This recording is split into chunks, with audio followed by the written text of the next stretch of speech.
First guest tonight is a first-time Oscar nominee whose pants traveled all the way from Ugly Betty to Barbie. You can see Barbie on Max now. Please welcome America Ferrera.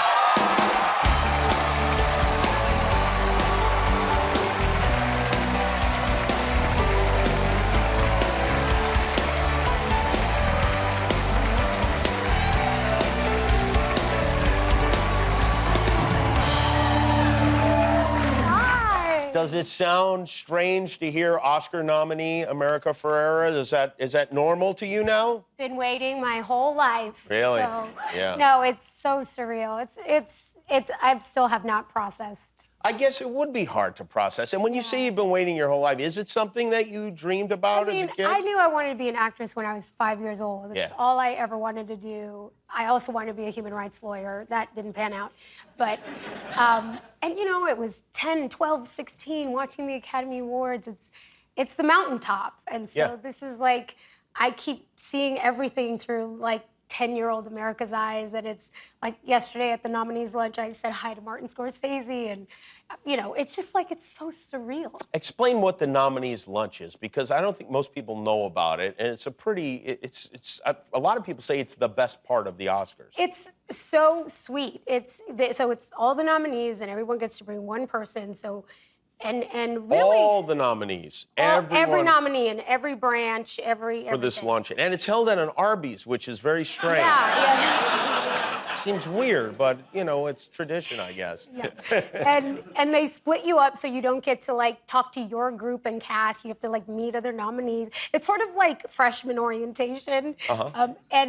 And then there's a point, like you eat and you mingle, and then there's a point where one by one, they call every single nominee's name, and you stand up and you go stand in like a class photo, and then you take We have that class big, photo, actually. We have that I have photo? to move a little aside so that we can see you in the class. Where are you there? Oh, there you are.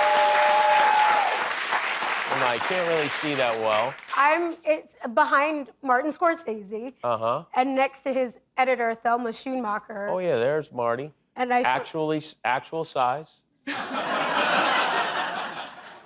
And there you are. And all the nominees are there. Wow, that's pretty. Who were you most excited to meet? And don't say everybody. Who was it? Well, I was most excited to meet Martin Scorsese. Yeah, right. Did you get to chat? I did, yeah. You did, yeah. He was so nice. He's very nice, yes. Yeah, and funny, too, right? And funny and, yeah, like, so energetic. Well, did you talk to him about movies, or did you talk to him just say hello? I talked to him about Killers of the Flower Moon, and a little-known movie, and and I just thanked him. I said, you know, thank you for telling this story, and also for the way he told the story.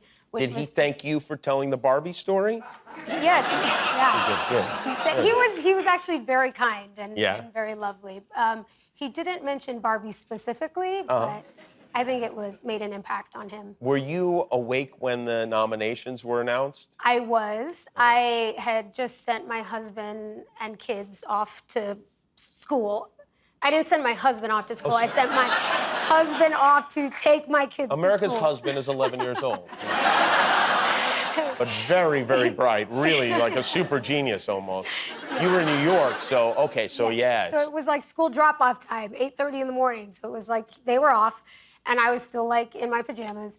And I was like, I'm just gonna get back in bed. Let me like take this news lying down, because I wasn't, you know. Oh, you didn't feel like you were gonna get nominated? I wasn't expecting it, you know. And so I was just like lying in bed with, you know, head on the pillow with my little phone, and then I saw and heard my name, and I was just like stunned silent. I mean, I thought I would scream or cry, but there was no one there. So wow.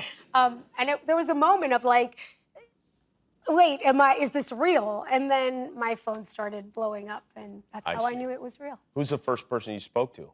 My publicist and my agent. Yes. And then Ryan called me, my husband, not Gosling, other Ryan. And no breaking news there. He called me, and everyone in the car was screaming, but he was screaming because he was excited, and my kids were screaming at him to stop screaming. Oh, okay. And it was just like chaos, and I'm like, ah! It was a very exciting morning. This is kind of exciting. Your high school acting teacher is here in our audience She is. tonight. She's What is right your there. which? Oh, there she is.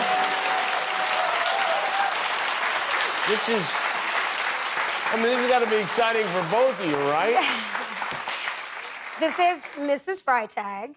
I can never call her anything but Mrs. Freitag. I understand that. Sue Freitag.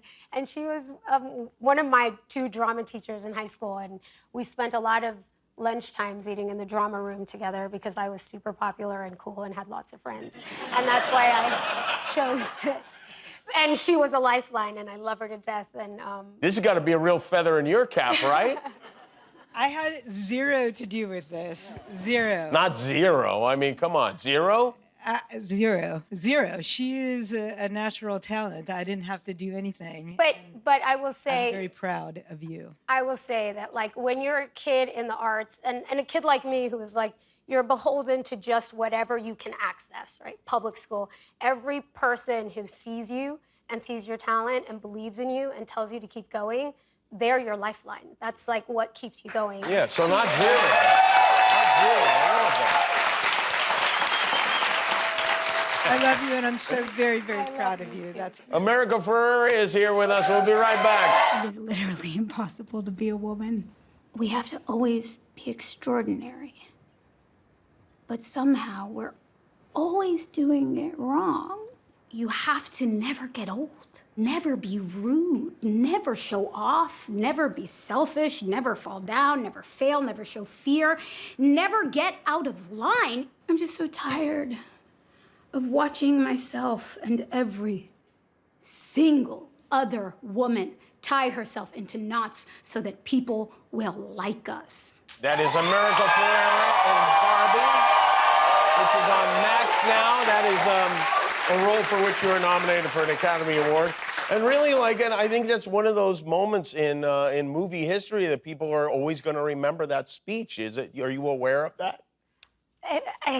People have said that to me, and it's hard to really comprehend. I felt when you were making that speech, we went to go see the movie in a movie theater in Idaho, and it was packed. There was a lot of people there, and I just felt my wife getting madder and madder at me with each word that you said.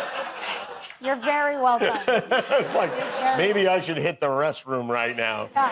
I think I'll do bar mitzvahs and weddings with this. Yeah. Too. You could have me come and I'll just, pump you up. 100%. You could do halftime at the Super Bowl. You could do all kinds of stuff, get people fired up. How long does it take to get that into your head, to really memorize that? I didn't memorize the words. I don't like to memorize lines like that because then I get stuck saying them a certain way over and over again instead of kind of discovering new things with every take. And so instead of memorizing words, I sort of memorize the ideas.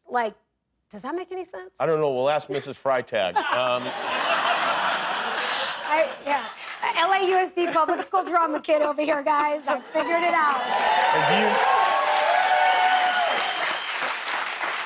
Do you still remember it now? Does it stick with you, or is it gone once you're done? No, I could say some of it, but I don't know word for word, but I could say most of it. Did your kids see the movie? They did, yeah. And how old are your kids? My daughter's 3 and my son is 5. Okay. Did they like the movie? It's hard. Well, they didn't say anything about it for a really long time. I was watching them for every move. What are they going to do when I'm on screen? And then my husband's in the movie, so what are they going to do when Dad's on screen? And then when they finally said something, my daughter's question was, why were you driving that car? I was like, really? Not why am I on a massive screen with a life-size Barbie? Why am I driving? And then my son goes, Did the Kens ever finish building that wall? That's what he wanted. Yeah. So I don't know that. There are a lot of unfinished walls in this country. How old were you when you started acting professionally? Professionally, I got my first job at 17. Okay. It was a Disney Channel movie called Gotta Kick It Up. Oh. And I was sure that I was going to get nominated for an Oscar for that. Oh, really? And 17-year-old America wants to know what took so long. That's, she really thought it was going to happen then. But then right after Gotta Kick It Up, I I got Real Women Have Curves right after that. I see. Was my first feature film, and that one kind of like changed. Were there any other stars in the movie with you? Did you meet other celebrities at that time, or was it like a small thing? It was mostly like young people, but I remember our first time on the Warner Brothers lot, in that first job I ever had. It was like, oh my gosh, it's Hollywood and it's a lot. We're gonna see people. And they're like, calm down, it's not like that. You might not see anybody. And then we were walking and I saw Brad Pitt and Jennifer Aniston standing at the door of their trailer talking across the road to George Clooney in his trailer, and Matt Damon was playing basketball. You had to ruin it. Yeah, you know, well, Oh, that's you right. know, 3 out of 4 is not bad at all. That's pretty good. I mean, Brad and Jen and George, that's, you know, that's a I solid. forgot about the thing. And she never went back to Hollywood. Amazing. Well, it's great to have you here. Congratulations. I'll see you at the Oscars. Thank The you. Oscars on March 10th here on ABC. Barbie is on Max now. America Ferrera, everybody. We'll be back with Kenny Smith.